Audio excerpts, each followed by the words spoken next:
Vous le savez, aujourd'hui, les soies à moucher augmentent sans cesse, deviennent de plus en plus spécialisées. Pourquoi? L'efficacité.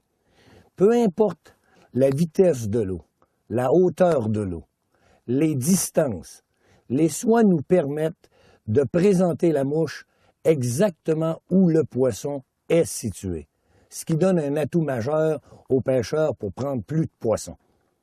Les différentes sortes de soies maintenant.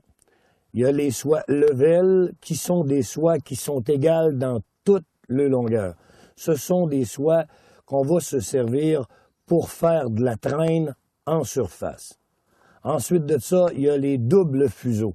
Ça veut dire la pesanteur de la soie, plus grosse au centre, et qui finit des deux côtés en bout plus fin.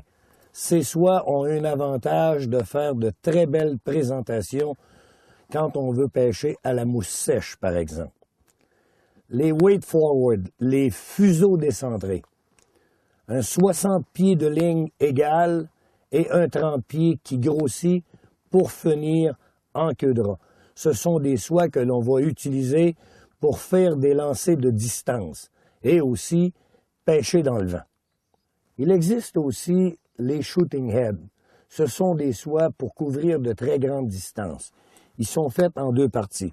La première partie, une soie régulière, weight forward, pesanteur décentré à l'avant, qui est attachée avec un monofilament d'une 15 à 20 livres, ce qui va te permettre de tirer de très grosses mouches à de longues distances.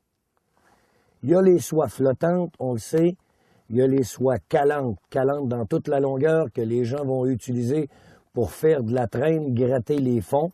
Ce ne sont pas des soies qu'on mouche, mais des soies qu'on traîne. Et il y a aussi les fameuses soies à bout calant. Il existe plusieurs soies à bout calant dont la densité va varier. Les soies sont normalement de deux couleurs, la couleur pâle qui est la couleur flottante et le dernier bout, calant, qui est de couleur foncée pour bien se marier avec les fonds de l'eau.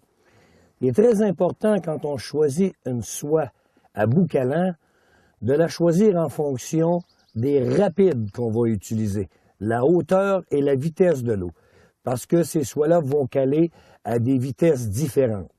Il y a aussi les soies intermédiaires. Ce sont des soies qu'on utilise pour pêcher comme une soie flottante, mais qu'on dépose sur l'eau et qui calent très lentement. Ce sont des soies extrêmement efficaces quand on veut faire de la traîne ou on veut faire des lancers sur le bord de la berge et laisser descendre la soie graduellement dans l'eau et utiliser des streamers, par exemple, des petits devons. Et il y a aussi le Neck Plus Ultra, ce genre de soie-là que les puristes vont utiliser, surtout ceux qui pêchent avec des cannes de bambou. Ce sont des soies qui sont un petit peu plus rigides, dû au fait que l'action de la canne est très lente et qui demandent un entretien très spécial. Bien les nettoyer et aussi les cirer souvent. Il existe une très grande quantité de couleurs de soie. Les soies flottantes sont dans la plupart des couleurs pâles. On va parler de beige, on va parler de rose pâle. Et les soies foncées vont être des couleurs plus prononcées vers le brun ou le vert forêt, de façon à bien se marier avec la végétation aquatique. Il y a des gens qui vont utiliser des soies flottantes avec des couleurs assez prononcées. La personne qui utilise cette soie veut pêcher en rivière et veut savoir exactement où sa ligne se situe et si sa mouche est présentée exactement à l'endroit où il veut. Une soie flottante de couleur plus foncée donne cet avantage. Vous le savez, pêcher avec des soies à bout calant, qu'ils soient d'une longueur de 10 pieds ou de 20 pieds, c'est difficile. Il faut ramener la soie très proche de soi et là, être obligé de faire des faux lancers pour reprendre sa distance. Depuis quelques années, on a vu apparaître sur le marché des bouts calants que l'on peut insérer avec sa soie flottante, et ça à des distances différentes.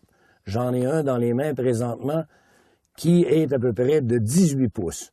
Vous pouvez avoir ces petits bouts calants-là que vous allez additionner avec votre soie flottante. C'est très important. Prenez par exemple, vous pêchez dans une rivière et vous voulez faire de la pêche à la mousse sèche. Vous pêchez à la sèche sur le pool, vous changez de place, vous vous en allez dans le rapide et vous voulez utiliser une mouche noyée qui va descendre en profondeur.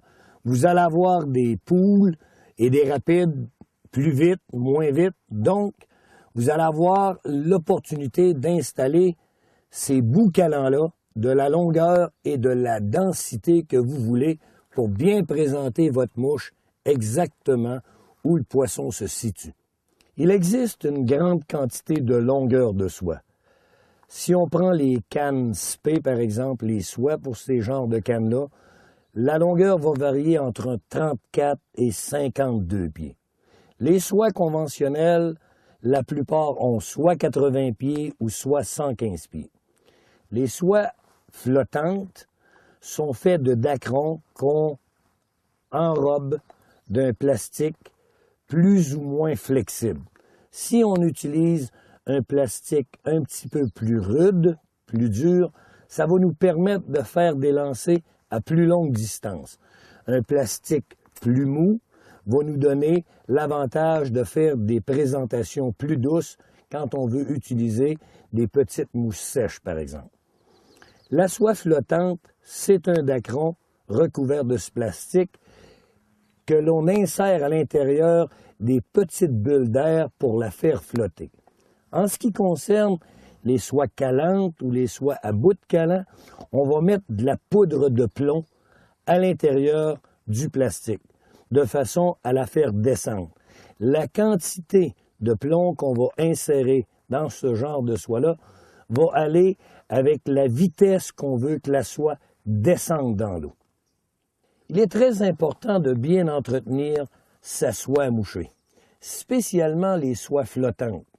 On doit s'assurer qu'elles sont propres, bien cirées et qu'ils vont flotter en surface de l'eau de façon à vous donner une très belle présentation quand vous utilisez des mousses sèches.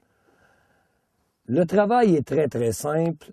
On prend la soie à moucher et on utilise un savon à vaisselle avec une eau moyennement chaude et on la laisse tremper et la frotte un peu, on l'essuie. Après ça, on applique ces fameux produits pour faire flotter la soie. Ça va vous permettre de faire de beaux lancers, de faire des lancers de longue distance et d'avoir une bonne présentation.